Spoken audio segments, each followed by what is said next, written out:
Buenos días. Sí. Disculpen que estoy un poco, no sé, conmovido. Que vamos a aprender el día de hoy. Y no sé, cómo el Señor ha ido obrando en nuestras vidas en medio de la enseñanza de todo lo que está viviendo nuestro hermano Pablo aquí. Y es tremendo no sentirse confrontado. Entonces, oremos. Gracias, Padre. Te damos por tu palabra, Señor. Gracias por el privilegio de poder estudiarla, conocerte a través de ella. Lo que vivieron nuestros hermanos, Señor, no fue fácil, fue difícil, Señor, pero hicieron tu voluntad, Señor. Ayúdanos a darle el peso que amerita, Señor, todo lo que sucedió para que nosotros hoy podamos leer tu palabra, Señor, atesorarla y conocerte, Padre. Ayúdanos a ser intencionales, Señor, en este tiempo que vamos a tener el estudio de tu palabra, Señor. Guíame. Sé tú hablando, Señor. Gracias, Padre amado. Te damos en el nombre de tu Hijo amado Jesús. Amén. El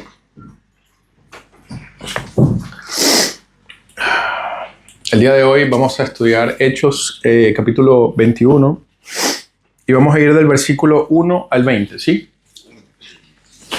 Pero, como siempre, muchas gracias, hermano. Como siempre, bueno, debemos ir al capítulo anterior para tener un contexto de lo que está sucediendo, ¿sí?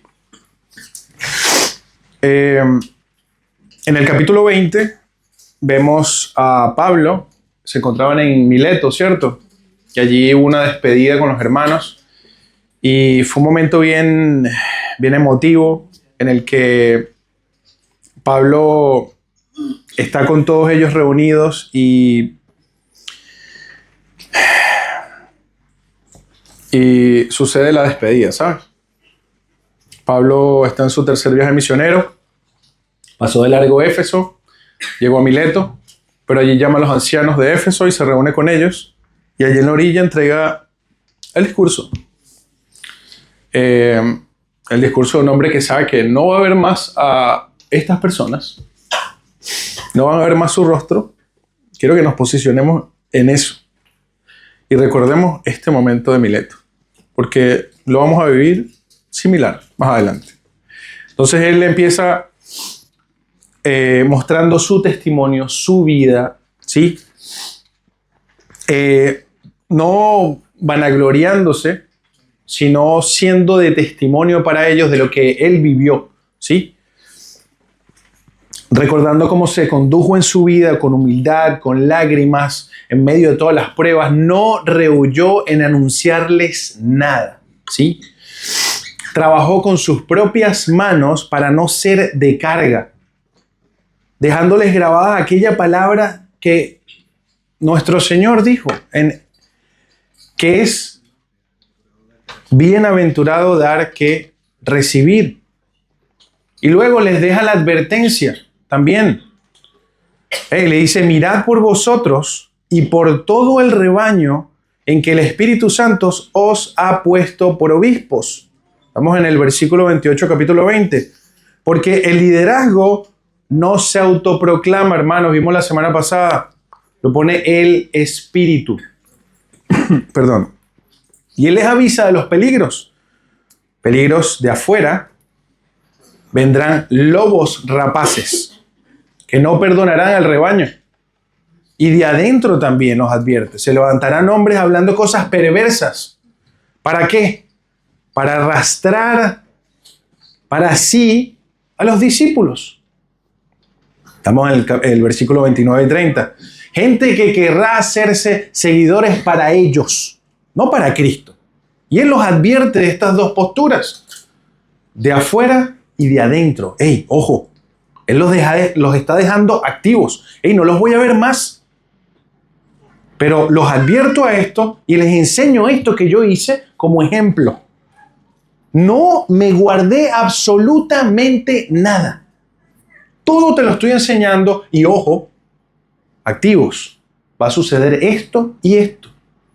Los está advirtiendo, enseñando.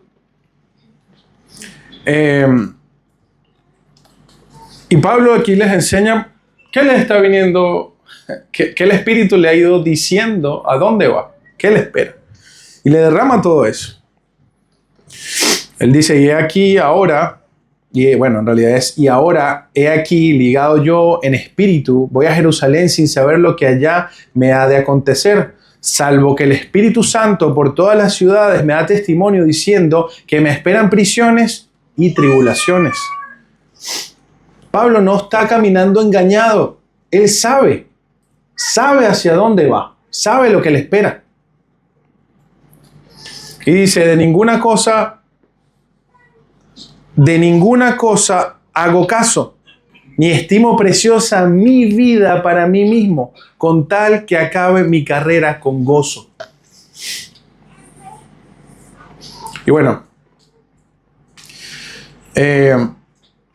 cuando hubo dicho estas cosas, se puso de rodillas y oró con todos ellos. Entonces hubo un gran llanto de todos, y echándose al cuello de Pablo, le besaban. Un hombre de rodillas, allí con todos sus hermanos, orando, despidiéndose. Entonces, entendiendo esto, que vimos la semana pasada, posicionémonos en dónde estamos parados en el capítulo 21, en el inicio del capítulo 21. ¿Sí?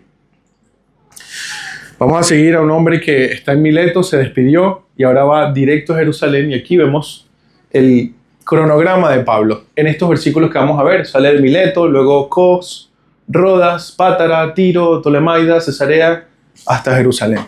¿Sí?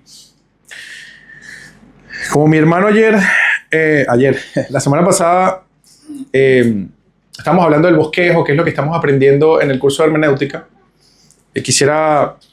Yo dividí más o menos esta enseñanza de esta forma en 3 bloques.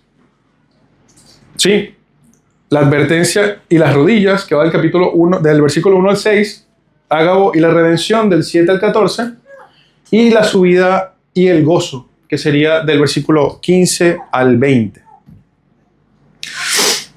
Entonces, aquí, cuando vayan viendo las diapositivas, solo por referencia, van a ir viendo estos puntos que más o menos el transcurso del bloque en el que estamos parados, ¿sí? Y vamos a ir al primer bloque, que va del 1 al 6, que es la advertencia del Espíritu Santo y la despedida de rodillas. El versículo 1 nos dice, después de separarnos de ellos, zarpamos y fuimos con rumbo directo a Cos, y al día siguiente a Rodas, y de allí a Pátara. ¿Sí? Después de separarnos de ellos, esta palabra en el original es una palabra, no es, bueno, nos despedimos así casual, ¿sabes? Este separado es una separación violenta. De hecho, esta palabra es la que se utiliza en Mateo 26:51 cuando Pedro saca la espada y le quita la oreja al militar. Esa es la palabra, es como arrancar, como cuando una multitud era arrancada, es esa palabra de violencia. Entonces aquí hace una referencia a, no es una simple separación, ¿sabes? Se arrancó algo. Recuerden que Pablo estuvo en Éfeso 3 años de su vida, hermano. Y se está despidiendo precisamente de estos hermanos en Mileto. Fue arrancado eso de él, ¿sabes? Entonces, eso para Pablo tuvo que haber sido, ¿sabes? No es una simple despedida. Y me llama la atención que Lucas, que es bien detallista, la precisión de las palabras. Y dice, después de separarnos de ellos, zarpamos y fuimos con rumbo directo a Cos. Aquí este rumbo directo es todo el viento a favor, derecho. Voy, pero ¿Recuerdan en Hechos capítulo 16, versículo 11, cuando el Espíritu Santo los llevó veloz a Macedonia? Esa misma. No hubo contratiempo. El viento estaba a favor. Vas, pero directo. Pero la ironía de acá es que el viento está a favor, pero vas directo a la prisión. Y lo sabes. Y él va, voy, ¿sabes? Estoy dispuesto. Entonces, me gustaría que veamos este mapa y veamos, porque a medida que vamos a ir leyendo, hay cosas que vamos a estar mejor posicionados cuando estemos leyendo. Sale de Mileto, luego va a Cos, Rodas y Pátara, ¿sí? Aquí están yendo de cabo en cabo. Y hay una palabra que se utiliza cuando vas en trayectos como internos, cortos, que se dice cabotaje. Ellos están haciendo cabotaje ahí. Se están trasladando como en rutas internas o nacionales, por decirlo así, si lo hacen acá internamente. Y aquí ya ellos tienen que tomar un barco, porque tienen que agarrar mar adentro y viajar ya una distancia larga, 5 días aproximadamente. Para llegar, vamos a leer en 2 ocasiones que Siria o Fenicia, Fenicia, pero ellos, su dirección es Tiro. Allí es donde van a llegar. Pero va a mencionar esto porque es la trayectoria del barco, la ruta que tenía el barco comercialmente. Entonces, dicho esto, llegamos a este versículo 2 y dice, hallando un barco que pasaba a Fenicia, ¿ven? Ellos allí cambian de embarcación, ya dejaron el cabotaje, ¿sí? Y ahora se montan en un barco en el cual van a Fenicia y nos embarcamos y zarpamos.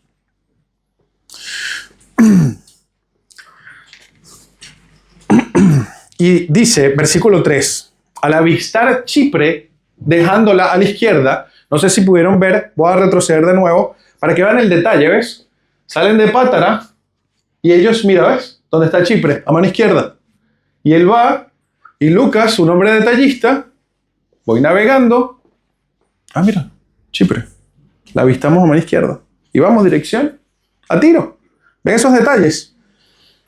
Lucas era muy preciso en cuando escribía. Entonces, al avistar Chipre, dejándola a la izquierda, a Siria, y arribamos a Tiro. Hermano, quiero hacer una pausa acá porque esta ciudad, en el Antiguo Testamento, vemos una de las profecías más exactas cumplidas por el Señor en base a esta ciudad. Tiro fue condenada. Fue una mezcla de muchos pecados, ¿sabes? Era un mix de orgullo, dinero, crueldad, todo lo que ellos hicieron allí.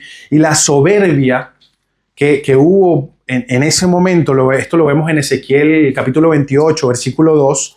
Como ellos eran una isla amurallada, ellos creían que nadie les podía llegar. Ningún ejército llega aquí. Y su soberbia, él estaba en orgullo porque tenían dinero y se creían los mejores. Pero hizo algo que nosotros debemos tener cuidado de eso. Pero mira lo que dice, tu corazón, le dice el Señor, tu corazón se ha enaltecido y has dicho, yo soy un Dios. En el trono de Dios estoy sentado en medio de los mares. Se volvió loco. O sea, y cuidado, de caras a nosotros. Cuidado, llegamos a ese orgullo, a ese nivel que tomemos el trono que no nos corresponde. Eso le sucedió a él. Estoy sentado en el trono. Una de las cosas que sucedió. Disculpen que haga la pausa acá, pero es para que veamos que menciona la ciudad, pero es bueno saber qué sucedió con esta ciudad y cómo el Señor, en su misericordia, es tan grande. Entonces, ellos también se alegraron de la ruina que tuvo Jerusalén en ese tiempo. Cuando Babilonia destruyó Jerusalén, Tiro no se compadeció de Jerusalén. Lo vio como una oportunidad de mercado. Decía, ea, quebrantada está la puerta de las naciones, yo me llenaré, pues ella está desierta. Celebraron la tragedia de Jerusalén. Hacían trata de personas también. Como ellos comercializaban oro, cedro, púrpuras, especias, o sea, tenían este negocio. Negociaban con almas de hombres también. Vendían prisioneros de guerra, esclavos, incluso judíos. Esto lo vemos en Ezequiel capítulo 27, versículo 13. Y también rompieron un pacto en Amós 1, 9. El rey Hiram fue amigo de David y de Salomón. Él envió cedros para el templo. Pero tiempo después, Tiro olvidó ese pacto y traicionó a Israel. ¿Sí? Entregando a sus habitantes como esclavos a sus enemigos. Y entonces la sentencia. El Señor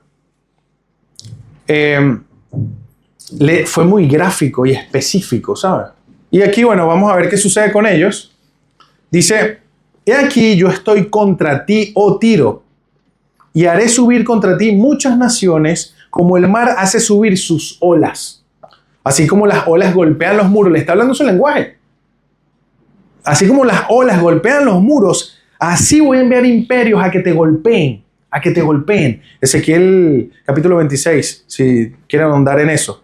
Sus piedras y maderas serán arrojadas al mar. Ezequiel 26, 12. Dice, pondrán tus piedras y tu madera y tu polvo en medio de las aguas. Hermanos, Babilonia destruyó la parte continental de Tiro. Y ellos huyeron a una isla fortalecida, ¿sí? Pero años después llegó Alejandro Magno. Tomó los escombros de la antigua Tiro, la madera, lo que quedaba, y lo lanzaron para hacer un terraplán para poder llegar a esa isla. Y los conquistaron. Se cumplió al pie de la letra. Espectacular el Señor y su palabra. Espectacular. Entonces, hay otro... No se me puede pasar este. En Ezequiel 26, 4 y versículo 14 también, Dios prometió rasparla hasta el polvo y dejarla como una peña lisa. ¿Sí? Serás un tendedero de redes. Y en eso se convirtió Tiro. Tal cual. Le sucedió tal cual lo que el Señor le prometió que le iba a suceder a esa ciudad. Y se cumplió años después. A cabalidad. O sea, se cumplió. Entonces, esta ciudad que fue sentenciada por el Señor en el Antiguo Testamento, esa ciudad, podríamos pasarla por alto y decir, bueno, Tiro, sí llegaron a Tiro. Tiene una historia esa ciudad, en la que hubo hombres orgullosos, rompieron pacto, hicieron lo que les dio la gana, creyeron que eran Dios. El Señor los humilló al máximo por su soberbia, pero hoy vemos a Pablo en Tiro y a los hermanos. ¿Por quién? Por la misericordia de Dios, por la sangre de nuestro Señor. Hoy habían hermanos en esta ciudad que antiguamente se rebeló contra él. Solo Dios. Solo Dios. Solo Dios. Hermanos, nadie ha caído tan bajo, ni se ha llenado de tanto orgullo que la gracia de Dios no lo pueda alcanzar. Nadie. Todos quizás estuvimos en un punto así, pero el Señor, en su misericordia, nos alcanzó. Y lo vemos en esta ciudad.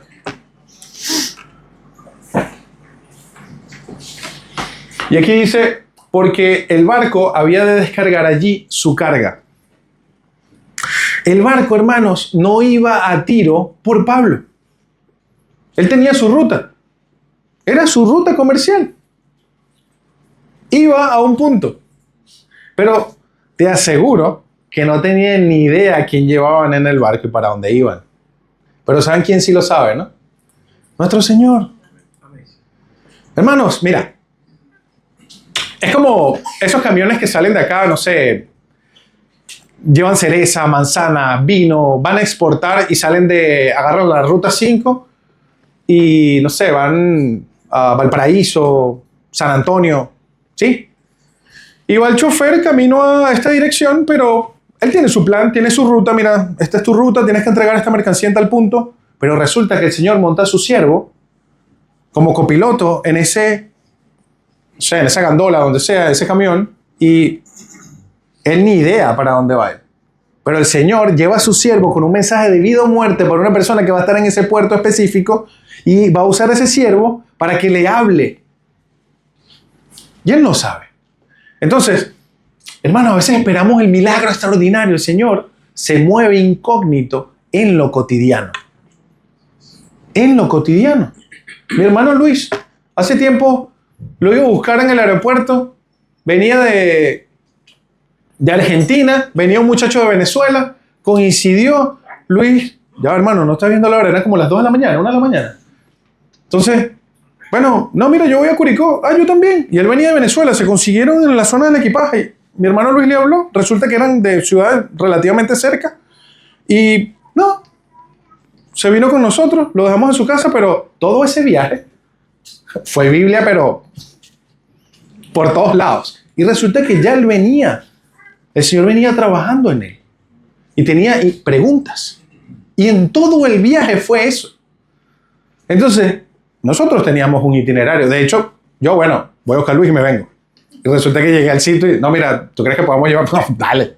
O sea, pero ven, en lo cotidiano se mueve el Señor. El detalle es, estamos siendo obedientes, estamos siendo sensibles a eso. O estamos cerrados a, no, yo voy a buscar a Luis porque va a llevar a hacer, no, que él agarre su autobús. Ven. Entonces, el Señor tenía un plan allí. Y ahí es que obedecer. Amén. Entonces, aquí va Pablo con Lucas, camino a... No se olviden del mapa. Va a Jerusalén. Entonces, hallados los discípulos, nos quedamos allí 7 días y ellos decían a Pablo, por el Espíritu, que no subiese a Jerusalén. Aquí quiero hacer una pausa porque fue algo que me sucedió a mí cuando lo leí. Los discípulos decían a Pablo por el Espíritu que no subiese a Jerusalén. El Espíritu le está diciendo que no suba a Jerusalén. O son ellos por los que le reveló el Espíritu en su sentimiento porque no lo van a ver más. Mira, sé que te viene prisión, hermano, te quiero, te aprecio. Y no quiero que vayas a Jerusalén, no quiero eso para ti. Entonces, te haces la pregunta, pero siempre que leemos eso no podemos dejarlo a, bueno, no, yo pienso. No. ¿Qué dice la Escritura? Yo me puedo quedar con este versículo y decir, inferir lo que les estoy haciendo ahorita. Y no es así. Ojo, fue la interpretación que yo le di con la correlación con la misma Biblia. Vamos a ir a eso. Entonces, el Espíritu, sí, por el Espíritu les reveló, eso es verdad, ¿sí? Pero que yo diga que no subiese a Jerusalén y que el Espíritu les dijo a ellos, hey, mira, no, dile a Pablo que no suba a Jerusalén, allí es donde a mí no me cuadra. ¿Por qué? Pablo dice que en las ciudades el Espíritu le ha ido diciendo a dónde debe ir, ¿cierto? Capítulo 19, versículo 21, se había propuesto en espíritu subir a Jerusalén y luego a Roma. Capítulo 20, versículo 22, se declaró ligado en espíritu a ir. ¿A dónde? A Jerusalén. Capítulo 20, versículo 23, el Espíritu me da testimonio de las prisiones. Testimonio, no prohibición. Testimonio. Capítulo 21, versículo 11, Ágabo, que lo vamos a ver ahorita, predice el arresto de Pablo. Y el cierre, para mí fue este. Capítulo 23, versículo 11, el Señor lo felicita. En ese versículo le dice, como has testificado de mí en Jerusalén, así es necesario que testifiques en Roma. Para mí, caso cerrado. Si él hubiese hecho eso en desobediencia, no creo que hubiese tenido esta respuesta de parte del Señor. Y lo vemos en la correlación en estos versículos mencionados, ¿sí? Y lo vamos a ver en el versículo 12, la diferencia también. Pero quería dejar ese punto allí porque fue algo que me sucedió cuando lo leí. ¿Sí?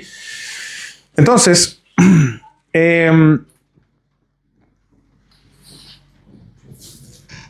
mi conclusión, espero que, no sé si piensen lo mismo, podremos conversar luego también, pero es, en respuesta a lo que les reveló el Espíritu, ellos, hey hermano, no subas. ¿Por qué? Porque saben que no lo van a ver más. Quiero estar contigo. Hermanos, no siempre, hay veces que van a venir advertencias o guía del Espíritu Santo y los que te aman, porque te aman, pueden ir en contra de la voluntad de lo que el Señor quiere que hagas. Por mucho amor que haya. No vayas, no vayas. Pero es porque tú me amas. No porque estás alineado con la voluntad de lo que el Señor me está diciendo que haga. Y hay que discernir ahí. Y lo vemos en Pablo y es espectacular. Hey, el Señor me lo viene diciendo. Yo te amo. Pero que se haga su voluntad. ¿Sí? Entonces, cumplidos aquellos días, salimos acompañándonos todos con sus mujeres e hijos hasta fuera de la ciudad y puestos de rodillas en la playa oramos. Manos, exactamente lo mismo que sucedió en Mileto.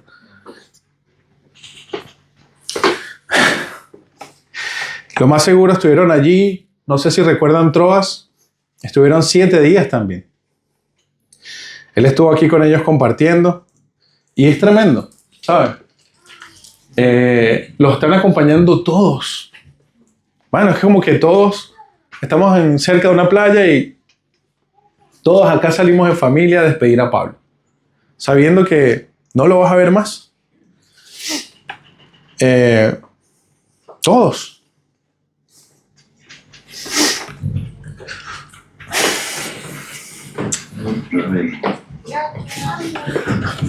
Y es tremendo porque puestos de rodillas, de nuevo,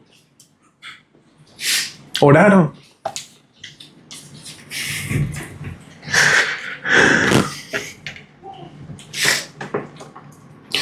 Lucas, como les digo, es preciso en lo que escribe.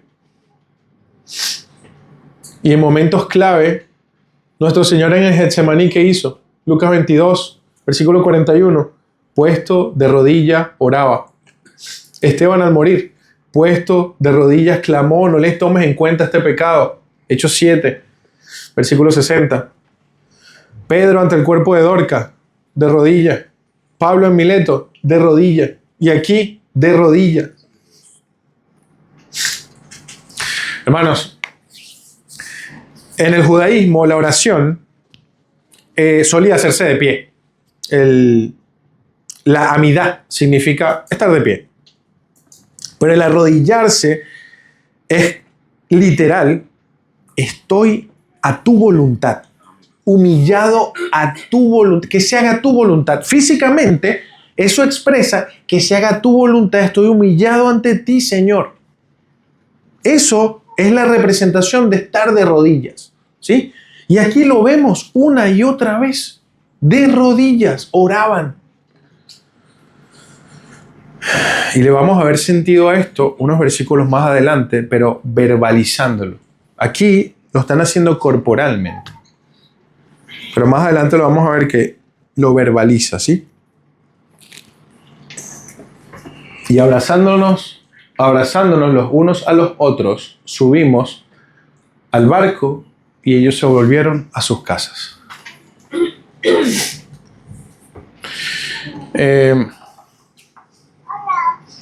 Hermanos, sé que varios acá han vivido esto y esto, no sé, me llega bastante porque la vida sigue, ¿sabes?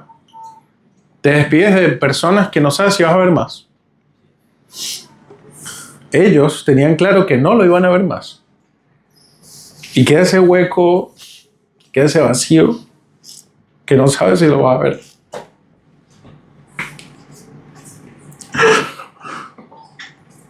Perdón. Pero igual, Pablo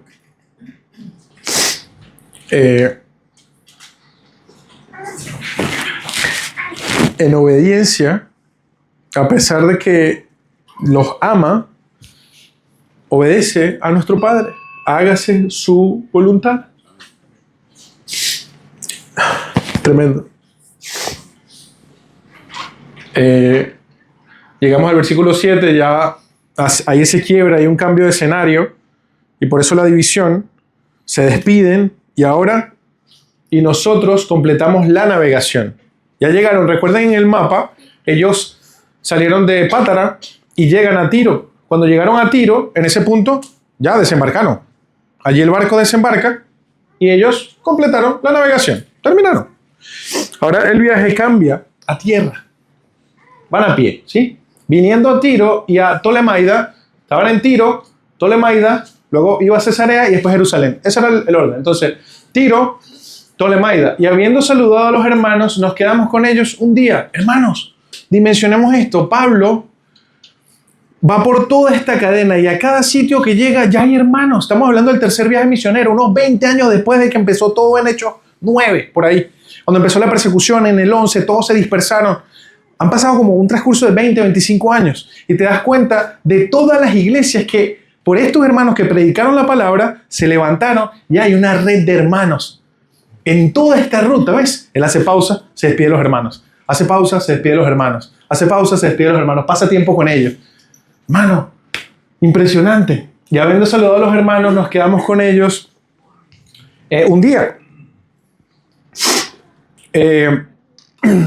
Y al otro día, saliendo Pablo y los que con él estábamos, ven cómo Lucas se está involucrando, o sea, es directo. Mira, yo estaba allí. Estuve con Pablo en todo este trayecto, ¿sí? Con él fuimos a Cesarea y entrando en la casa de Felipe, el evangelista, que era uno de los 7, posamos con él. Es interesante este dato porque Felipe, uno de los 7 escogidos en Hechos 6, ¿recuerdan? Para servir las mesas. Cuando nombraron a Esteban, ¿recuerdan? El martirio de Esteban. Solo el Señor logra esto. Felipe sale huyendo porque Pablo, que era Saulo en ese momento, asolaba la iglesia. Y estuvo presente cuando Felipe vivió ese asolamiento y que mataron a su hermano Esteban, primer mártir. Estuvo allí presente y consintió la muerte de él. 25 años después, el que lo recibe en su casa es Felipe. Mano, solo el Señor. Y vemos cómo el Señor va hilando todo, o sea, todo lo que hemos visto desde Hechos, desde que empezamos hasta ahora, solo Dios logra eso. En el mundo no se ve eso. Personas que ni tratan a otras personas por una tontería. Y vemos aquí este hermano, le abre las puertas de su casa. Comamos juntos. Eres ya mi hermano. Y tú consentiste la muerte de mi hermano. Pero el Señor opera de manera espectacular. Porque gracias a esa persecución, ellos se dispersaron. ¿Y qué iban haciendo mientras salían corriendo? ¿Recuerdan? ¿No iban corriendo? No. Iban predicando el Evangelio. Y el Señor agregaba y agregaba y agregaba por el poder de su palabra. Y vemos ahora a ese Felipe dándole al ojo a Pablo. Espectacular. Este tenía 4 hijas, doncellas que profetizaban. El cumplimiento de Hechos 2, el cual en Hechos 2, Pedro cita a Joel. Y profetizarán vuestros hijos y vuestras hijas. Entonces, esto es un participio presente, es algo que sucedía constantemente y ellas eran conocidas por eso. Hermanos, siempre la Escritura da como el clima previo a lo que viene. ¿Recuerdan en Troas? Cuando estaban haciendo el partimiento del pan, la Santa Cena, ¿sí? La muerte de el que tenía suerte.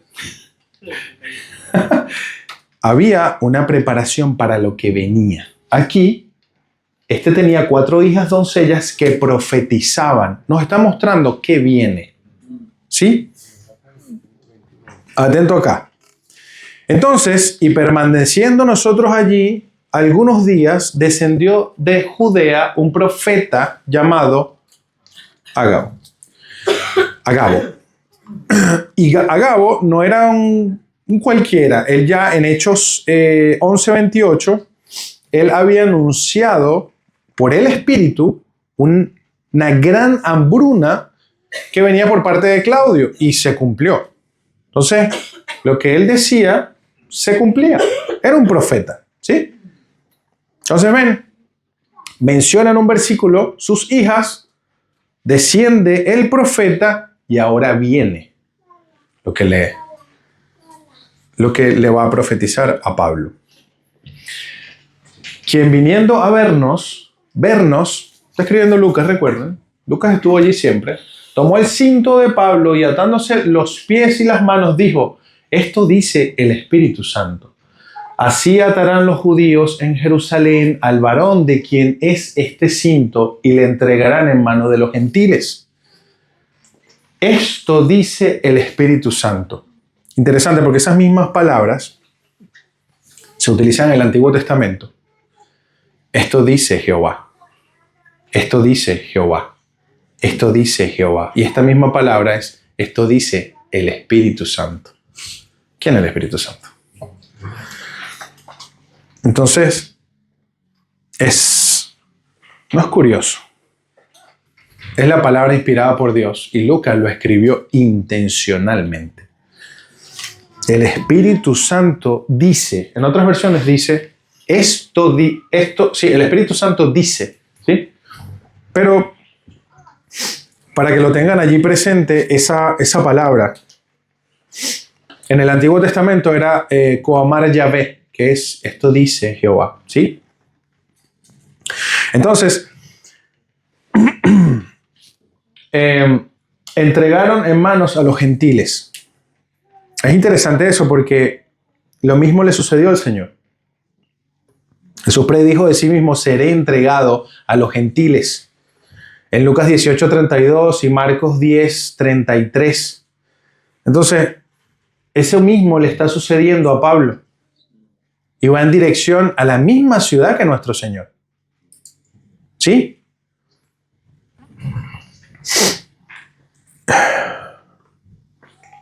Al oír esto, aquí ves, al oír esto, le rogamos nosotros y los de aquel lugar que no subiese a Jerusalén. ¿Vieron? Ellos le están rogando que no suba a Jerusalén. ¿Por qué? Hay un amor, es obvio. No quiero que vaya, hermano. No quiero que vayas. Entonces Pablo respondió, ¿qué haces llorando y quebrantándome el corazón? Porque yo estoy dispuesto no solo a ser atado, mas aún a morir en Jerusalén por el nombre del Señor Jesús. Hermanos, y esta palabra aquí, quebrantándome el corazón, se utiliza solo esta vez en el Nuevo Testamento. Lucas es súper específico en esto, y esta palabra es el quebrantándome, es así como, ¿qué haces destruyéndome o triturándome el corazón? Entonces, hay gente que tiene como una idea fría de Pablo, ¿sabes? Que no sentía. Aquí se viene abajo ese argumento. Hay un dolor. Me estás triturando. ¿Qué haces llorando? Me estás triturando el corazón. Imagínate la emoción de Pablo en ese momento. Me estás destruyendo el corazón. ¿Qué haces llorando? Pero en medio del llanto, de que me estás triturando el corazón, igual yo estoy dispuesto. Es una decisión. Ya está tomada, estoy firme. Ven, ¿cuántas veces hemos hecho lo contrario a lo que el Señor nos está diciendo que hagamos? Porque nos duele en el corazón. Pablo aquí se para firme. Hey, ¿qué haces llorando? Me estás destruyendo el corazón. Pero, hey, yo estoy dispuesto a no solo que me ates, sino a morir. Y lo clave es, ¿por quién? ¿Por quién? Por el nombre del Señor Jesús.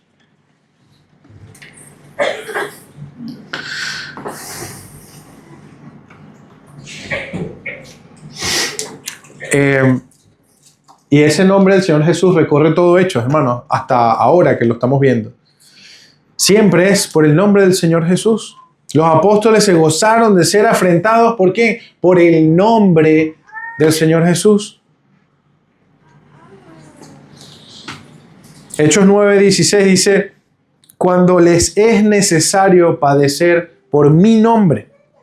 Entonces, Pablo no está haciendo esto por seguir una banda o no sé, un movimiento. No, es por el nombre del Señor Jesús. Y está firme en esa decisión. Aunque hay sentimiento acá, me estás destruyendo el corazón, me siento súper mal, estoy súper afligido. Hay algo mayor que esto que siento yo. No es lo que yo siento. Es lo que quiere Dios para. ¿Sí?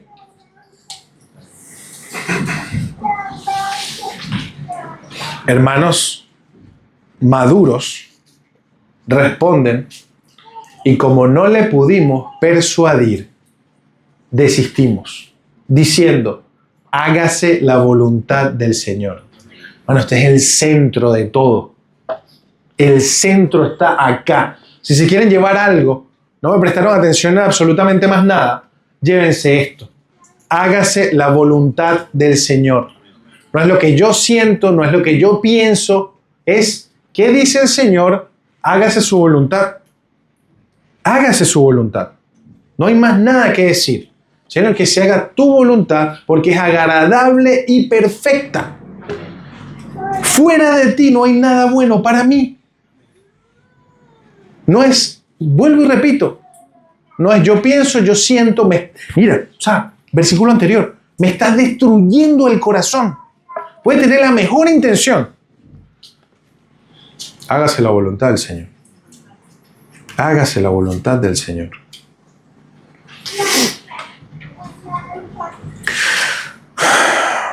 ¿A quién les recuerda esta palabra? Señor Jesús. La dirección en la que va Pablo, lo que le está sucediendo a Pablo, parece un espejo de lo que vivió nuestro Señor. En Getsemaní, hágase tu voluntad, Señor. Mateo 26. Padre nuestro, hágase tu voluntad. Hágase tu voluntad. Y Pablo dice exactamente lo mismo. Entonces, ¿ven lo que les decía en Tiro cuando estaban de rodillas? Físicamente estoy expresando que se haga tu voluntad y en este versículo 14 lo verbaliza. Acción y palabra va de la mano. Quiero hacer tu voluntad y estoy haciendo tu voluntad. Debe haber coherencia entre lo que decimos y lo que hacemos. Estoy haciendo tu voluntad, Señor. ¿Sí? Y lo vemos acá. La subida y el gozo y los... Vamos al último bloque. Y los celosos por la ley. Ya nos estamos aproximando al peldaño final que es Jerusalén. ¿Sí? Después de esos días, hechos ya los preparativos, subimos a Jerusalén. Ya empezó el viaje. Ellos se despidió. Empezaron los preparativos. Ven, del sentimiento, la decisión y ahora la acción. Preparemos. Hay un destino, Jerusalén. Para allá vamos. Y sigue el plan. No se detiene. A pesar de, ¿sí? Jerusalén, bueno, estaba como a 750 metros de altura. Iban subiendo. Todo peregrino conocía esto. Iba a Jerusalén, subiendo. Continuamente, ¿sí? Iban subiendo a Jerusalén. Y vinieron también con nosotros, ¿ven? Lucas siempre allí. De Cesarea algunos de los discípulos, trayendo consigo a uno llamado Nasón, de Chipre, discípulo antiguo, con quien nos hospedaríamos. Bueno, lo mismo. Este discípulo es un discípulo antiguo. Lo mismo que Felipe. Y lo está ayudando, lo está hospedando, está ahí con él. Ese hermano que conoció al Saulo 25 años después o 20 años después, está ahí con él. Era uno de los primeros. Por cierto, allí Cornelio, no sé si recuerdan la historia, fue allí.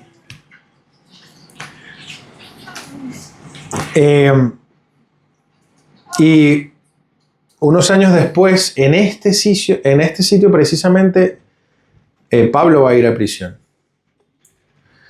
Entonces, ven cómo el Señor, estos hermanos, no me imagino el trasfondo, como les digo, siempre leemos las líneas y es, bueno, salté de esta línea a la otra. No, hay 20 años de diferencia. Y ven cómo el Señor en las relaciones, cómo ahora ellos trabajan para el Señor. Y por su gracia, por su misericordia, están juntos, mismo sentir. Solo Dios. Entonces, cuando llegamos a Jerusalén, los hermanos nos recibieron ¿cómo? Con gozo. Perdón. Lo recibieron con gozo. Entonces, partimos de esa separación desgarradora y llegamos a este punto. Llegó a Jerusalén y lo reciben con gozo. Los hermanos lo estaban esperando, ¿sabes? Sabemos que viene después, pero este versículo aquí está solo. Lo recibieron con gozo. ¿Sí? Y el día siguiente Pablo entró con nosotros a ver a Jacobo. Y se hallaban reunidos, ¿quiénes? Todos los ancianos. Hermano, esto no era una visita. No, llegó. No. Nos vamos a reunir todos los ancianos. Recuerden, este es el hermano de nuestro Señor. Porque el hijo de Zebedeo, recuerdan el capítulo 12, lo habían decapitado. ¿Sí? Entonces, este es el hermano de nuestro Señor y está allí con los ancianos, con todos. ¿Sí?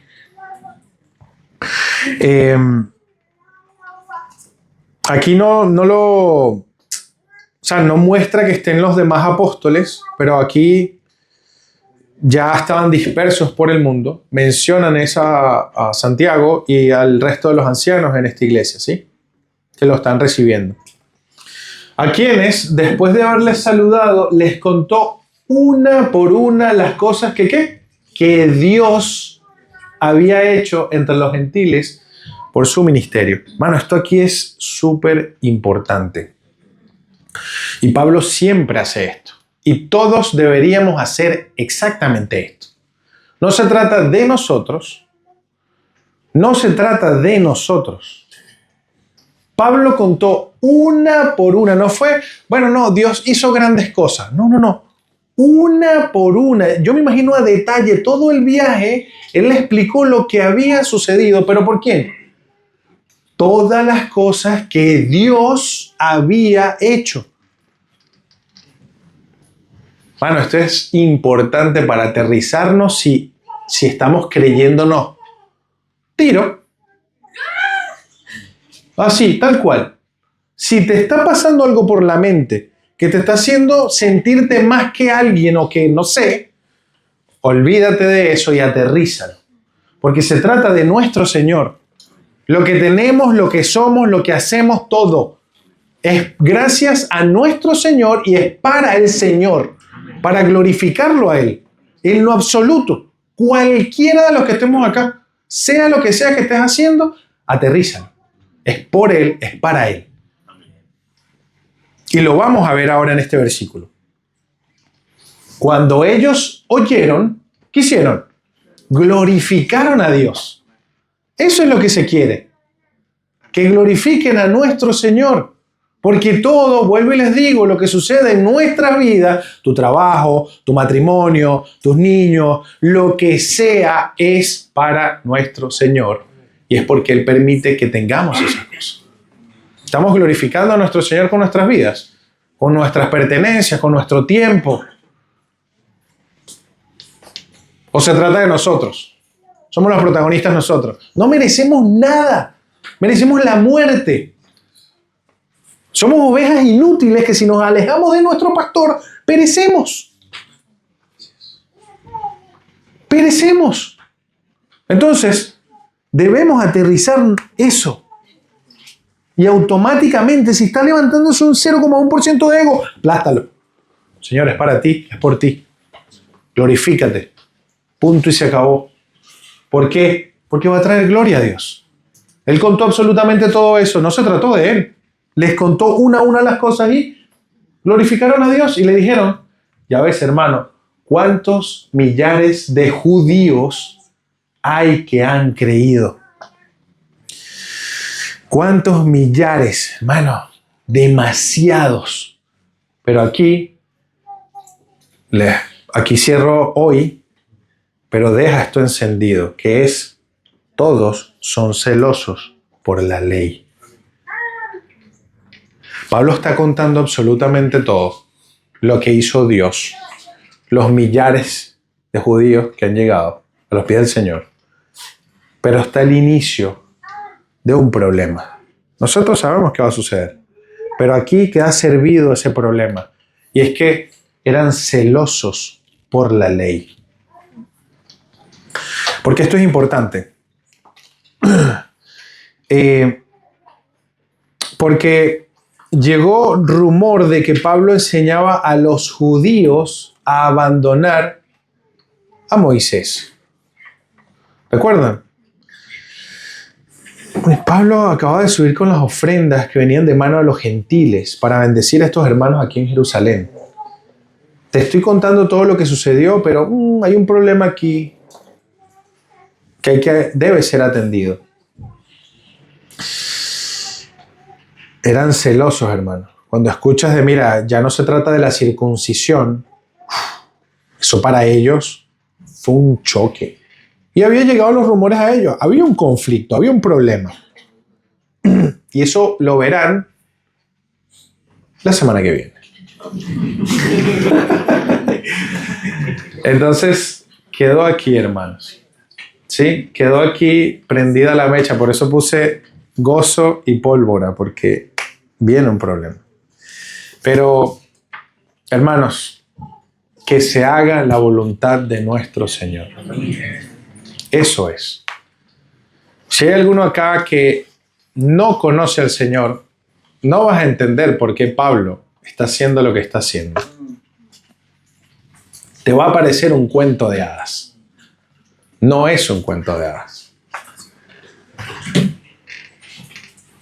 ¿Sabes por qué?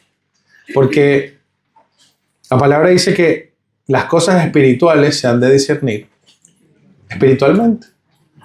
Para la gente del mundo esto es fábula, es locura. No es locura, es una realidad. Y mira, la Escritura dice que la paga del pecado es la muerte, ¿cierto? Todos somos pecadores. Yo soy pecador, todos. Pero necesitamos a nuestro Señor. Por el nombre del Señor que Pablo está dispuesto a morir. Por ese que murió por nosotros, que ya caminó antes que Pablo a Jerusalén y vivió eso y murió por él. Todo esto que estamos viendo hoy tiene sentido. Pero si no conoces a nuestro Señor Jesús, si no has rendido tu vida, si no has confesado tus pecados y has pasado de muerte a vida, para ti esto es locura. Y el día es hoy. Hermanos venezolanos y todos los demás hermanos, sucedió algo en Venezuela hace poco. Y te aseguro que muchos, o diría que ninguno, corrió por su carro, corrió por su televisor, corrieron por su vida. Muchos perdieron su vida sin conocer a Cristo. Y eso pesa.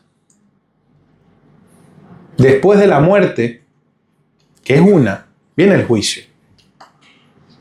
Si no lo conoces, el día es hoy. Ellos pensaron, no, yo mañana hago esto, esto y lo otro. Santiago lo dice. Como la neblina. No sabes. No seamos soberbios. No seamos soberbios. Rindamos nuestras vidas a nuestro Señor Jesús, porque no sabemos si salimos de acá y vamos a morir cruzando la esquina. Así de sencillo. Así de sencillo. Y hermanos, si eres creyente, debemos ser sensibles a lo que el Señor nos está mandando a hacer. Y es predicar la palabra. Y es obedecerlo, es ser sensible. ¿Cómo lo logramos? Pasando tiempo en su palabra, conociéndolo. Señor, muéstrame tu voluntad. Va a haber personas, cuando me pasó, yo no sé si voy a ver a mi familia, hermano. Y sí que hace hueco. Pero muchos me dijeron, no te vayas. El Dios que está aquí, ¿sabes? El mismo que va a estar allá. Y aquí estoy, sirviendo a mi Señor. Amén. Yo sé que en amor quizás me estaban frenando. No lo sé, solo el Señor sabe. Amén.